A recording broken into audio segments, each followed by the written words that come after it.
Welcome to Ruins and Haunting Heritage. My name is Dr. April Bisa. I'm an associate professor of anthropology at Vassar College, and this is my archaeology seminar for the fall 2020 semester.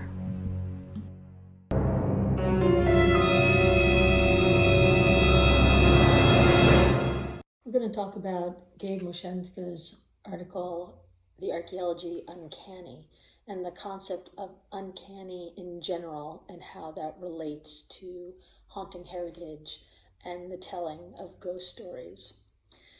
So to have a base of what the uncanny is, I went to Wikipedia as a source that everybody has access to. And their definition of the uncanny is the psychological experience of something as strangely familiar, rather than simply mysterious. It may describe incidents where a familiar thing or event is encountered in an unsettling, eerie, or taboo context. So making the familiar strange, making the strange familiar is often what is described as a definition of anthropology in general. So in one sense, anthropology runs on this idea of the uncanny. But ghosts are uncanny in that they're both human and not human at the same time, depending on which kind of ghost we're talking about. But the ghost as an apparition is uncanny.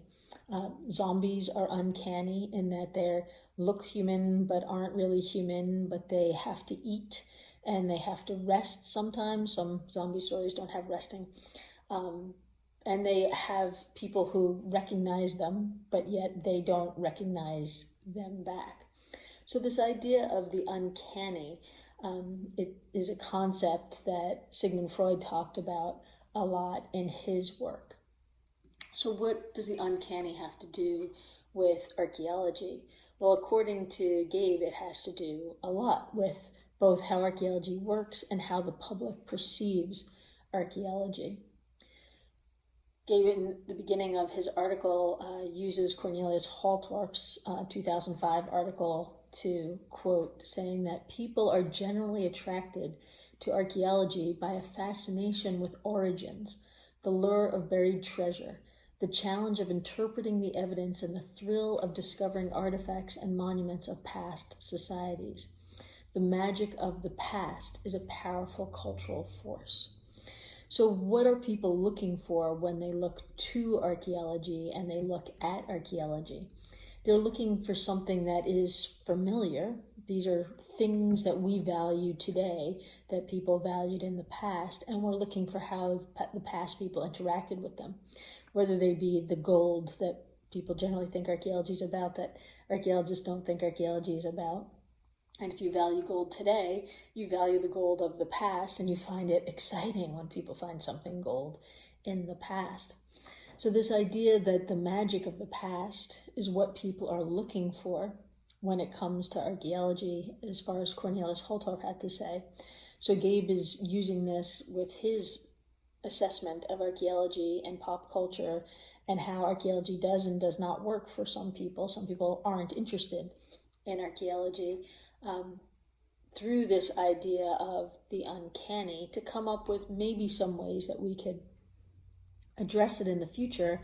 And one of those ways that I think that we could address it, or have been trying to address it, is through this idea of ghost hunting and haunting heritage being part of what people are looking for in archaeology, even though they don't articulate it that way. So Gabe says that archaeology and popular culture creates a dichotomy between the archaeologists, the performers and producers, and the public, the audience, the consumers of archaeological images and experiences, and that this alienation is a problem that must be addressed. The ways in which the performer-audience barrier can be and has been broken down is part of understanding how archaeology can be more powerful in people's lives. So when you consume archaeology that is, somebody else at some university discovered something amazing, it's not as exciting as when you watch a ghost hunting show or go on your own ghost hunt where you are the one who is trying to discover something amazing. So I think in some ways we have the public archaeology and the community archaeology that seeks to break down that barrier, but sometimes those projects reinforce it. So public or community archaeology is often, there's an advertised day or week or month opportunity where you could sign up to work alongside an archaeologist. And in public archaeology, the archaeologist is always still the person who's in charge, who tells you what to do, wash artifacts, screen soil, dig in this trench over here. And once you leave, you're done, right? You left for that day, your job is done. You might not never find out what was discovered, what lessons were learned from the project as a whole, which might take years for the archaeologist in charge to figure out.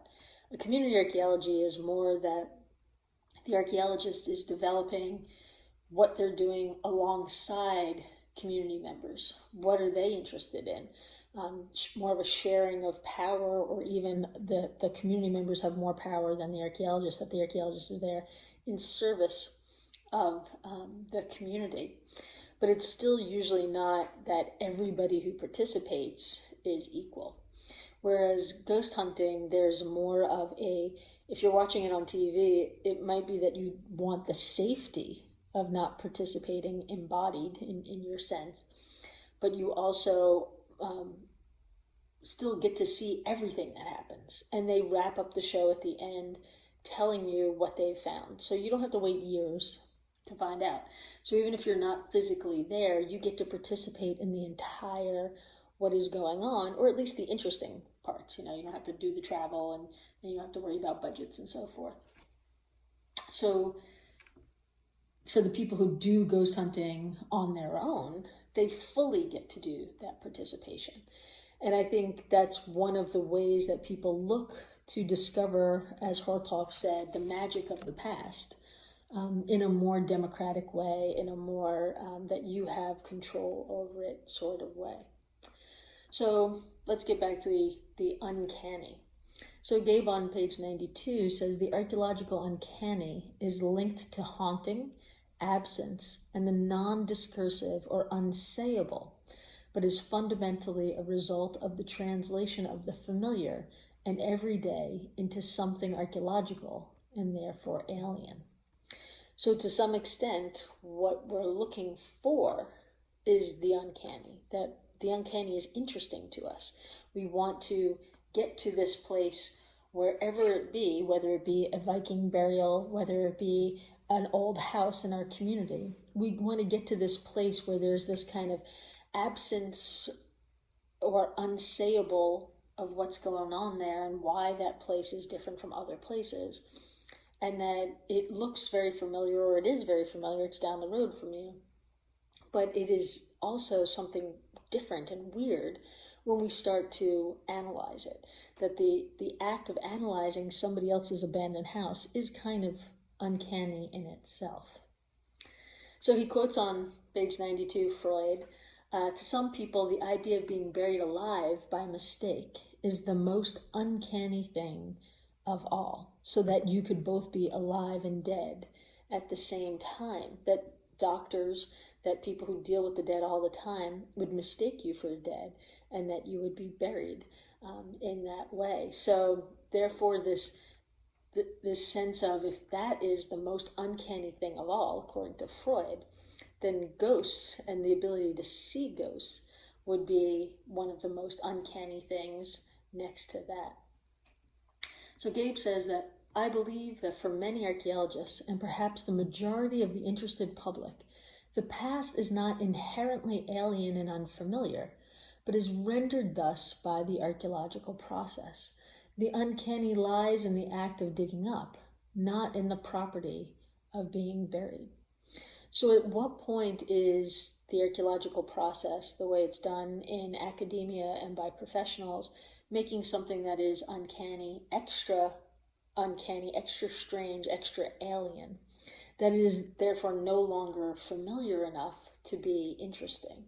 That ghost hunting doesn't necessarily do that, because it is so similar to just, I was sitting on my couch and I saw a shadow, and then I interpreted that shadow based on what I know about who lived in this house before, versus, well, we're going to have to get meter tapes, and we're going to have to excavate by stratigraphic level, and we're going to have to fine screen the soil, and we're going to have to wet screen the soil, and we're going to have to run it through isotopic analysis, that at some point all of the things that archaeology does maybe removes so much of the familiar that it is no longer the uncanny that people are looking for through the magic of the past. On page 93, he uses the concept of suture, this bringing together, like a doctor would create a suture. In archaeology, it is suture, the recognition of the dead as human beings like us, or linked to us, that holds a fascination for so many archaeologists and their audiences. Human remains with evidence of appearance and pathology, houses, everyday items such as combs, clothing, jewelry, and toiletries. To understand and conceive of these things as aspects of human existence is to understand them in terms of our own experiences and thus familiarize them. So when things are so alien to us, we can't suture them to our lived experiences, and therefore they lose our interest. Still on page 93, he says, what should be dead appears to be alive. Anyone and anything buried in the ground is the realms of the dead, and to excavate or exhume is a transgressive act. So this is getting back to that sense of what archaeologists actually do when they excavate, and not all archaeologists excavate, is that they're doing something that in itself isn't necessarily what normal people do, right? To go into a backyard and to slowly, with a trowel, peel back layers and layers and layers to reveal what people had thrown out generations ago.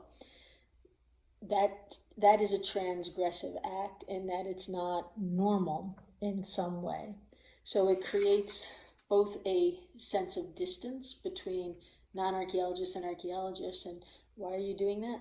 And it also creates a sense that you need to be able to pull this together, to be able to make those connections so that people can see the uncanny in it, to see the familiarity in what's there. After you've done this strange act of excavation, you see an artifact that people love, keys.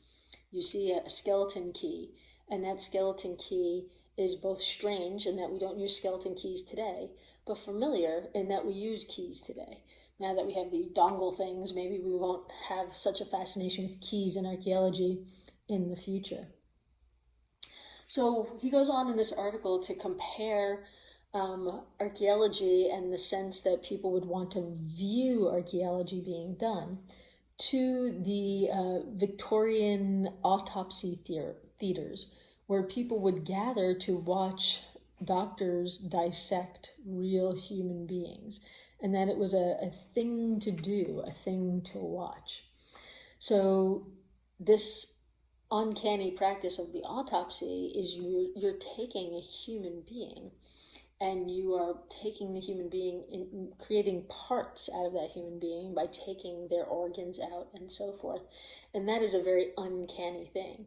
But it's also an uncanny thing that people want to participate in from afar, if they want to participate in at all. And he talks in this article a bit about that some people watch autopsies on TV. And there are lots of shows about people who do autopsies. And lots of people consider autopsies fascinating, right? But it's again this kind of thing that is transgressive in that, why are you doing this? But yet fascinating at the same time, and educational. So on page 94, he says, through my consideration of the uncanny autopsy, I will address the attractions and repulsions of the uncanny and the need to control and familiarize it.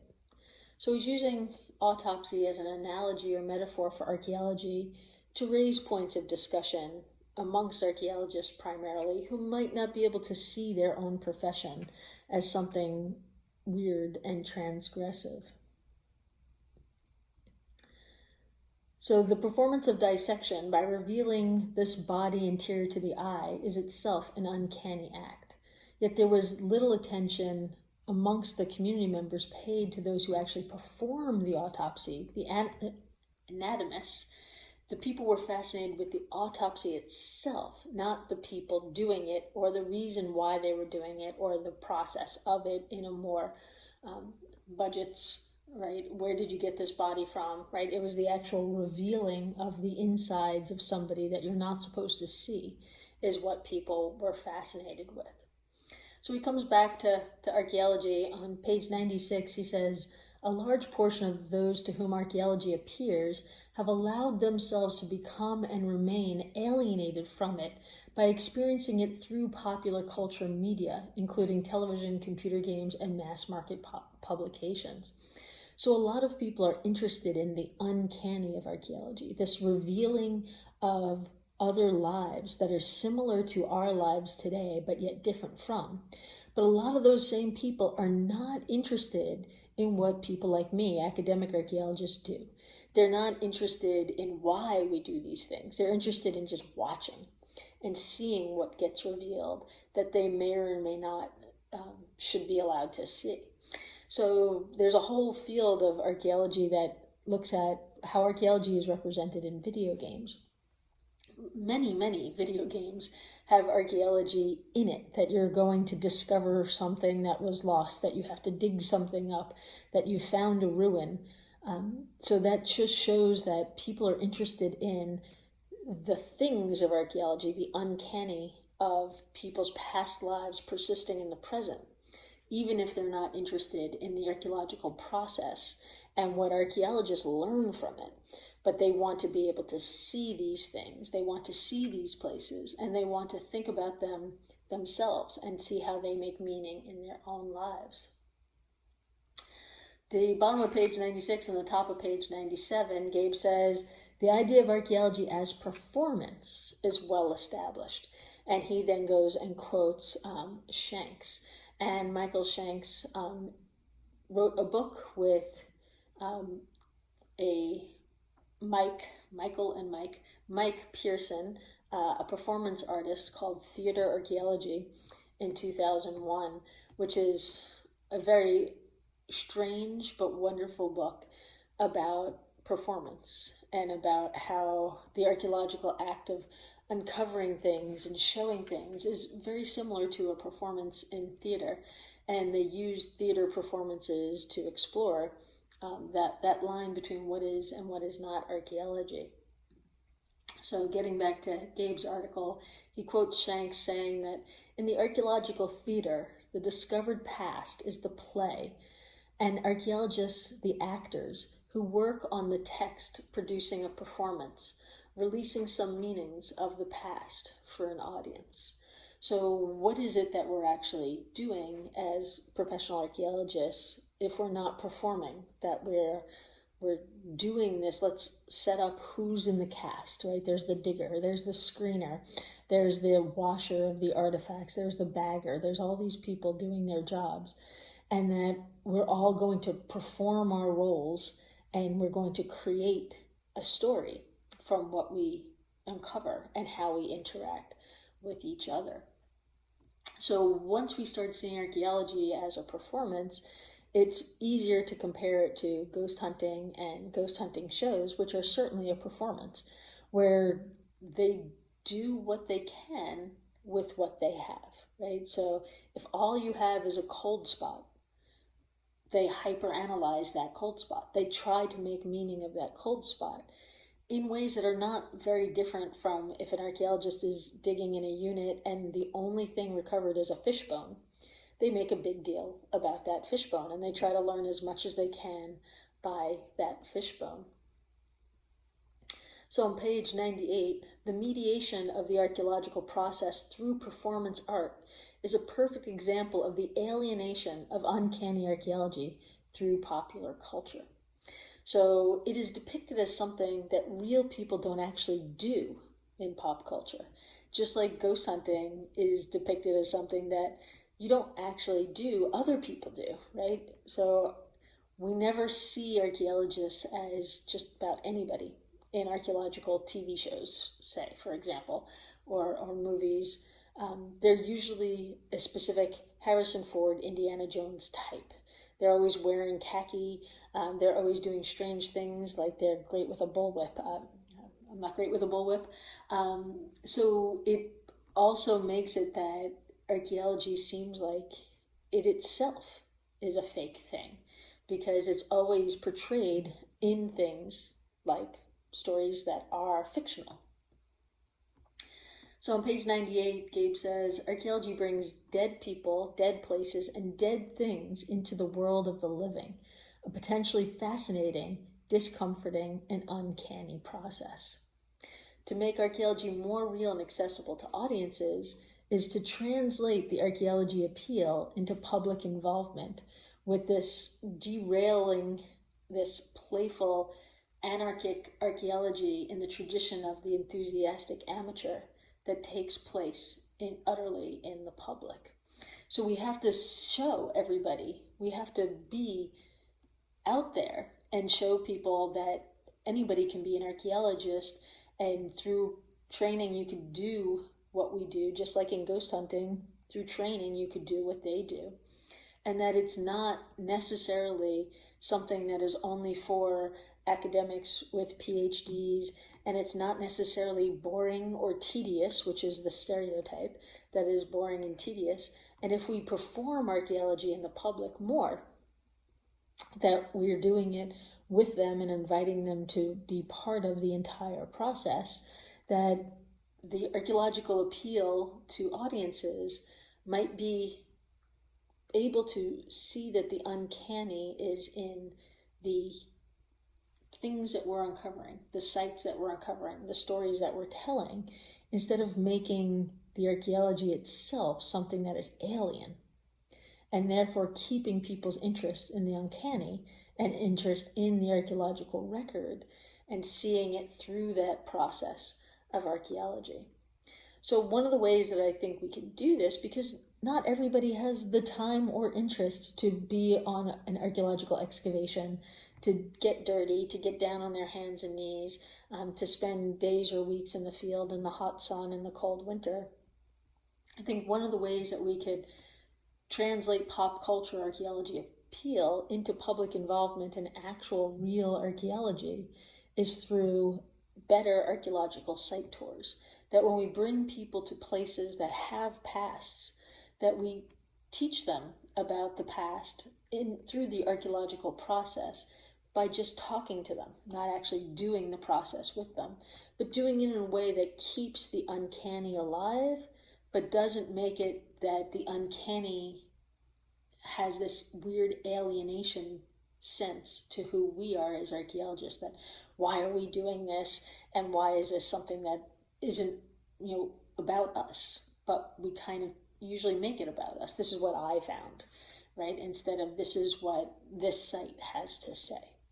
So thinking about the uncanny and how the uncanny may have an edge to it that generates how people are interested or not interested in archaeology or the past or the magic of the past, I think is the value of this article.